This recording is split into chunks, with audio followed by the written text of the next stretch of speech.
Legalizing drugs and controlled work compounds. Good morning, everyone. Today I'm here to present an idea that may seem radical at first but deserves our thoughtful consideration: the legalization of drugs, but only within controlled, self-contained work compounds.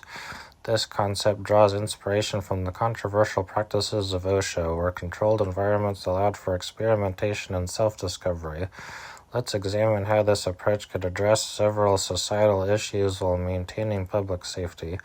The problem with current drug policies. Let's start with the obvious. The war on drugs has been a colossal failure. Billions of dollars have been spent on enforcement, incarceration, and interdiction, yet drug use remains widespread.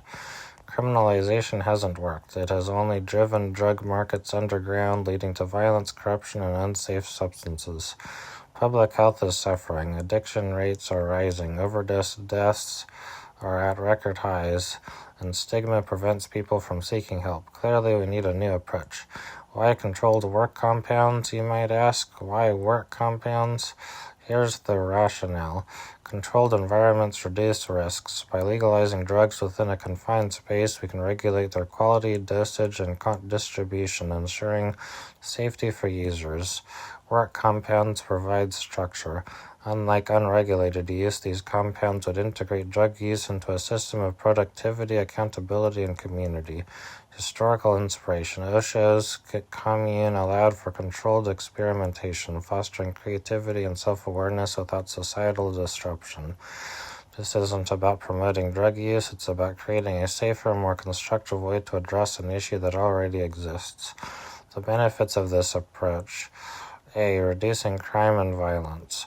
By legalizing and regulating drugs within work compounds, we remove the profit incentive for cartels and street dealers. The black market would shrink, and associated crimes such as gang violence and trafficking would decline. Promoting public health. Controlled compounds would provide clean, safe substances, no more fentanyl-laced pills or dangerous street drugs. On-site medical supervision. Users would have immediate access to healthcare professionals. Education and harm reduction. People learn about responsible use and the risks involved, boosting the economy. These compounds could be self-sustaining microeconomies.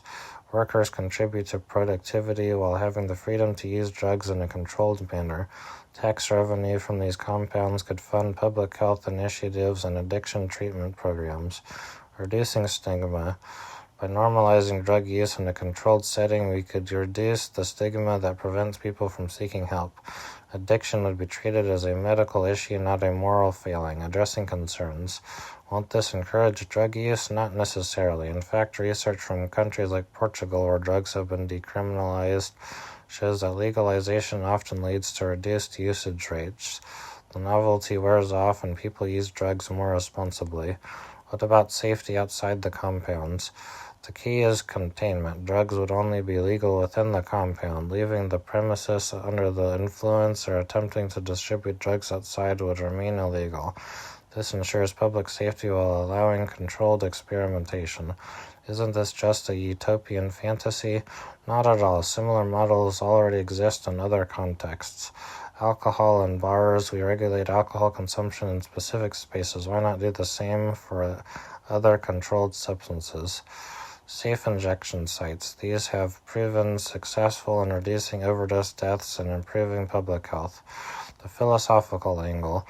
Freedom and responsibility. At its core, this proposal is about balancing freedom and responsibility. Adults should have the right to make decisions about their own bodies, but within a framework that minimizes harm to themselves and others. Osho's communes emphasize personal growth and exploration, but always within a structured environment. Similarly, these work compounds would encourage responsible use while fostering productivity and creativity. A vision for the future. Imagine a world where drug users are no longer criminalized but supported. Communities thrive because they are free from the violence of the drug trade. Addiction rates decline because people have access to education, resources, and medical care. This isn't just a dream, it's a practical, achievable solution. Conclusion. In closing, legalizing drugs within controlled work compounds is not about promoting drug use, it's about creating a safer, healthier, and more compassionate society. We've tried prohibition and it has failed. It's time to think outside the box and explore innovative solutions. By taking inspiration from Osho and other controlled environments, we can address the drug crisis in a way that benefits individuals, communities, and society as a whole. Thank you.